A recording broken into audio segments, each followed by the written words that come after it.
Guys, what's up? It's Insane Gaming 2010 here, and today I have a Japan Airlines 787-800 model review of a Phoneix 1-400 model. I've had this model for about a month now, and I really like it. So we'll get right to the review. The box is a basic Phoneix model box, so I'm sure you guys have seen it 1,000 times. No need to see it again, honestly. So we'll head straight to the model. Up front, we have the cockpit. I really like the cockpit on the 787. The display screens are really big, and the HUD is pretty cool. I mean, I still like the 190 HUD a lot better, but I can't complain with that 787 one. It's really nice. Then we have the first the landing gear, the front landing gear. And we have the L1 door and the L2 door. The L2 door is kind of close to the engine. I mean, not like space-wise, but it is kind of close. I think they definitely brought out of the L2, but just something to note. Then we have the Japan Airlines title, and it's a pretty basic livery. I mean, it's pretty basic. I mean, they changed it from the Rising Sun livery to this, which is kind of a throwback of their old livery, which is interesting to note. And then we have these wings are so cool, how they curve like this. This is really cool. I mean, most of the models, no other aircraft, I mean, other than the A350 and the 748 really does this. And I think the 787 is a really good designed aircraft. I'm a big fan of it. I would definitely fly it. I'm just not really that into it right now. So anyway, we'll head back. I mean, nothing over the wing really is that special.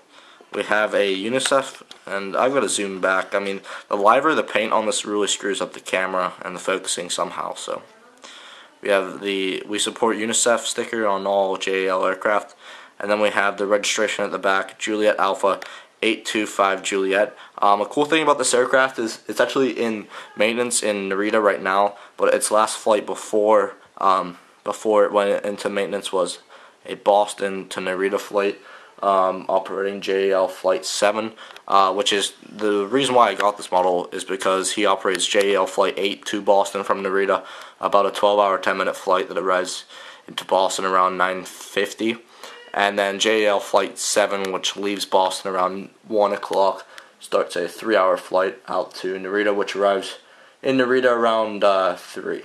Well, he usually leaves around 12, not 1, but the one that left for this bird was a little delayed. Then we have the tail. I do like the tail design a little bit better than on the Rising Sun, which was their past livery, but the all white is a little bland for the whole fuselage. Over the wings you have the slide design thing leading to the wing. Flip over the other side looks sweet as well, and on the wing you have the registration, which I think is kind of cool because in Asia the aircraft have their registrations on the wings. I'm not sure about under, I know some do. Yeah, again, they have it under the wing as well, and the red for their flag. So overall, this model is a really good model. I really enjoy it. I'd highly recommend it. It is really hard to find though, and I'm really glad a really generous friend of mine was able to snag one up for me. He was able to find one for pretty cheap. So if you can find it, I really recommend it. One thing I really like about this model is I do display it. Most of the models that I display I enjoy. But in particular, I always see this one, it always stands out to me as a really good model. And some of the models that you guys will get, I mean, I know it's the same with me. You really like it, but you kind of get it just because you have to. And although it looks really nice, it kind of gets boring after a while. This model, I've had it for about a month now, and it's still, it's a great model. I mean, I'm never not impressed by it, which is a really good thing. Phoneix has done a really good job with their 787 mold. I can't complain with it at all. I mean, there's not really any flaws. I mean, the engines are a little low to the ground, but that's probably the way the box is, not the way the model is. So if you guys can get your hands on it, I really recommend it. It's a fantastic model.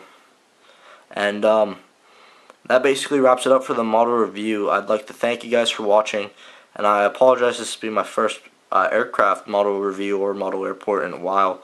I'll get that up to date. I'm still working on construction on something big, and I haven't really gotten too many models until the Christmas time. Alright, thanks for watching, guys, and look forward to a model airport update coming up soon. Thanks, bye.